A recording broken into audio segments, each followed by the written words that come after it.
সঙ্গীত শিল্পের মান উন্নয়ন ও সংশ্লিষ্টদের নিয়ে অতীতে বলিষ্ঠ কোনো রূপরেখা দেখা না গেলেও বর্তমানে রাষ্ট্র শিল্পীদের সার্বিক উন্নয়নে বেশ সচেষ্ট। বাংলাদেশ শিল্পী কল্যাণ ট্রাস্ট গঠন করলেও আগে মূলত তা ছিল অকার্যকর। দেশ সংস্কারের আওতায় শিল্পী কল্যাণ ট্রাস্টকে কার্যকর করতে গঠন করা হয়েছে নতুন কমিটি। আর এই কমিটিতে জায়গা করে নিয়েছেন দেশের তুমুল জনপ্রিয় সঙ্গীত শিল্পী কনক চাপা। যমুনা টেলিভিশনের মুখোমুখি হয়ে জানালেন তার ভাবনা ও কর্মপরিকল্পনা। 40% বেশি গ্লো, বিশ্বের 1 নম্বর গ্লো ক্রিম, নতুন গ্লো এন্ড লাভলি।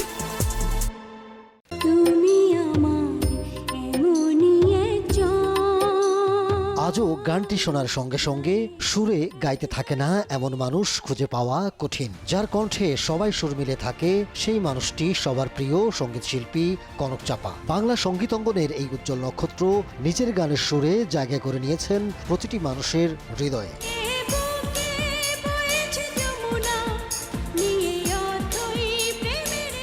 সংস্কৃতির বিশাল এক অনুষঙ্গ সঙ্গীত হলেও নিছক বিনোদন কিংবা আত্মতুষ্টির বেড়া জালে এতদিন আবদ্ধ ছিল দেশের পেশাদার সঙ্গীত অঙ্গন। এবার সে জাল ছিন্ন করে শিল্পীদের জীবনমান উন্নয়নে কাজ করার লক্ষ্যে শিল্পী কল্যাণ ট্রাস্টকে শক্তিশালী করতে চায় নবগঠিত অন্তর্বর্তীকালীন সরকার। কেমন হবে এর রূপরেখা? শিল্পীদের পাশে থাকা এবং তাদের ছেলে মেয়েদের পড়াশোনার বৃত্তি দেয়া এবং তাদের অসুখ বিসুখে চিকিৎসার ভার নেয়া। অধিকার কিংবা দাবি আদায়ের লক্ষ্যে সম্প্রতি শিল্পীদের মাঝে দেখা দিয়েছে বিভিন্ন মতভেদ ও ভিন্ন ভিন্ন দল কিংবা কমিটি। এতে করে বিভক্ত হচ্ছেন শিল্পীরা, দেখা দিচ্ছে বিশৃঙ্খলা। কিভাবে একত্রিত করবেন শিল্পীদের? এক ছাতার নিচে বাংলাদেশিদের আনা খুব কঠিন।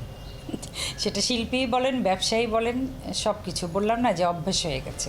শিল্পীর রাজনৈতিক পরিচয়ের কারণে বারবার কণ্ঠ চেপে ধরা হয়েছে দেশের জনপ্রিয় সব শিল্পীর। দীর্ঘ সময় ধরে পেশাগত জীবনকে করে রাখা হয়েছে স্থবির, কোণঠাসা করে রাখা হয়েছে তাদের অর্থনৈতিক কর্মকাণ্ডকে। সে পথেই কি হাঁটতে যাচ্ছে বর্তমান কমিটি? শিল্পীরা সার্বজনীনভাবেই শিল্পী, প্রথমে শিল্পী, শেষেও শিল্পী।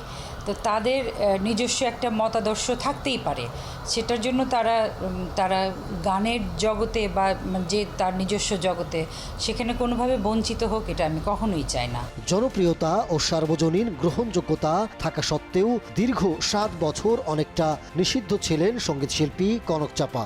রাজনৈতিক মতাদর্শের কারণে জীবনের 7টি বছর পেরিয়ে গেলেও সঙ্গীত পেশাগত জীবনে ভাটা পড়েনি এখনো। কবে ফিরছেন স্বরূপে? আমি আমার 7টা বছর হারিয়েছি, এটা আমার দুঃখ। মানে আমার ক্যারিয়ারটা আমি সুন্দরভাবে শেষ করতে পারলাম না।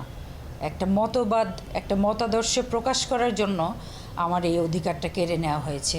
এই 7টা বছর দিব্যি আমি গান গাইতে পারতাম, কিন্তু এখন আর আমার গান গাওয়ার ইচ্ছাটা আর নাই। পেশাগত জীবনের অভিজ্ঞতাকে কাজে লাগিয়ে শিল্পীদের সার্বিক জীবনমান উন্নয়নে নিরপেক্ষতা বজায় রেখে সততার সঙ্গে কাজ করার অঙ্গীকার করেন কনক চাপা। কঠোর সাধনা আর অধ্যবসায়ের মাধ্যমে নতুন প্রজন্ম শ্রোতাদের উপহার দিবে গুণগত মানসম্পন্ন এক সঙ্গীত অঙ্গন। পৃথিবী যতই অশান্ত হোক, যতই চঞ্চল হোক, যতই ছোট ছোট রিল আসুক, কিন্তু এই রিলেও কিন্তু একটা আমার ছাপটা রাখতে হবে, তাই না? সেই ছাপ রাখার জন্য আমাকে দীর্ঘ মিনিমাম 20 বছর 21 বছর সাধনা করতে হবে। এই সাধনার কোনো বিকল্প নাই। বিএনপির রাজনীতির সঙ্গে যুক্ত থাকার অভিযোগে গত 15 বছরে কনক চাপার কোনো গান প্রচার হয়নি বিটিভি ও বেতারে। এমনকি মঞ্চে শো করতে গিয়েও পড়েছেন বাধার মুখে, ডাক পাননি সিনেমার গানেও। তবুও শিল্পীদের স্বার্থ রক্ষায় নিষ্ঠার সাথেই নতুন দায়িত্ব পালন করতে চান সঙ্গীত শিল্পী কনক চাপা। Ahmed Tauquir, showbiz tonight.